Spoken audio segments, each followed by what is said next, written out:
নমস্কার বন্ধুরা, আমার ছেলের জন্মদিনে রাতে একটু খাবারের আয়োজন করেছি রানাঘাট স্টেশনে। তার কিছু মুহূর্ত শেয়ার করলাম। ভগবানের রাতের খাবারের দায়িত্ব নিয়েছে।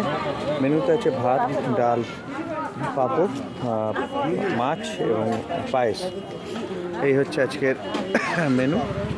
সবার কাছে অনুরোধ, সবাই এইভাবে একটু যদি গরিব মানুষের পাশে সাহায্যের হাতটা বাড়িয়ে দেন।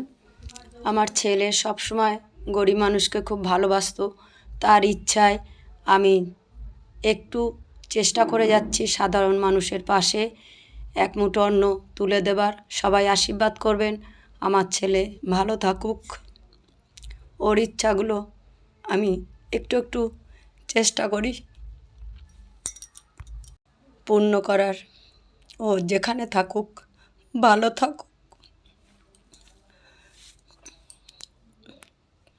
এই গরিব মানুষগুলো খেয়ে একবেলা যে তৃপ্তি আনন্দ পায় তা অনেক টাকা দিয়েও কেনা যায় না। সবাই আমরা সবার পাশে দাঁড়াবো ভালোবেসে। সহযোগীর হাতটা দেখুন, স্টেশনে কত অসহায় গরিব মানুষ শীতের রাতে দাঁড়িয়ে আছে একবেলা অন্ন খাওয়ার জন্য।